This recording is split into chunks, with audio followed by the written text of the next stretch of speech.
ఒక ఆయన అన్నాడు, మగోళ్ళనైతే దేవుడు మట్టితో చేశాడు కానీ ఆడ మనిషిని అలా చేయలేదట.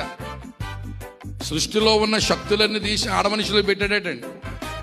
సూర్యుల్లోని తీక్షణత, చంద్రుల్లోని ఆర్ద్రత, నిప్పులోని వెచ్చదనం, మంచులోని చల్లదనం, పిల్లిలోని పిరికిదనం, పులిలోని కరకదనం, కాకి గోల, కోకిల ఏల, చీమలో నుంచి శ్రమించే గుణం, నెమల్లో నుంచి నాట్యం, నక్కలో నుంచి చిత్తులు, ఇవన్నీ తీసి ఆడ మనిషిలో పెట్టాడట. ఆడ మనిషి మళ్ళీ రాత్రి 10 గంటల దాకా మెదిలినట్టే ఉంటుంది, తుడిసినట్టే ఉంటుంది, తోమినట్టే ఉంటుంది. ఏమండి, చిన్న రోబోట్ లాగా పనిచేస్తుంటది. నెమల్లోని నాట్యం, చీమలోని శ్రమించే గుణం, నక్కలో నుంచి చిత్తులు. ఆడవాళ్ళు అబద్ధం ఆడారంటే నాగార్జున సిమెంట్తో గోడ కట్టినట్టేనంట. మేము అబద్ధం ఆడితే తడికేనట, అడ్డంగా దొరికిపోతాం మేము. ఆవిడ మనిషి అబద్ధం ఆడితే ఎవడో పట్టుకోలేడట.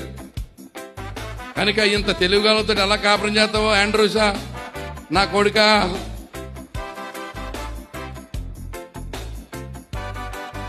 దేవుడే సాయం చేయాలి తండ్రి, సామాన్యం కాదురా బాబు. ఆడవాళ్ళు ఎటువంటి వాళ్ళు అంటే వాళ్ళు అడిగిన వెళ్దాం అనుకున్నారు అనుకో, ఎప్పుడు తయారైపోతారో, ఎప్పుడు వండేస్తారో, ఎప్పుడు తుడిచేస్తారో, ఎప్పుడు సక్కపెట్టేస్తారో తెలియదు. వెళ్ళకూడదు అనుకుందా, నీరసం అంటది అంతే. ఇక దానికి డిఫినేషన్ లేదు, ఇంక దానికి నిర్వచనం లేదు. మొత్తం ఈ ప్రోగ్రామ్ అంతా ఫెయిల్ అయిపోతుంది. చాలా సైకలాజికల్ మూవర్. వాళ్ళ మొత్తం టచ్ స్క్రీన్ లాంటిదట. అంటే సీన్ మారిపోద్ది. బజారు బయలుదేరినప్పుడు ఒక ముఖం, ఇంటికి వచ్చే లోపు రకరకాల షేపులు, ఎప్పటికప్పుడు నువ్వు మెడకోగలిగి ప్రార్థన చేయడం ఇదే. నీకు అర్థమైందా? చాలా కేర్ఫుల్గా ఉండాలి బ్రదరు.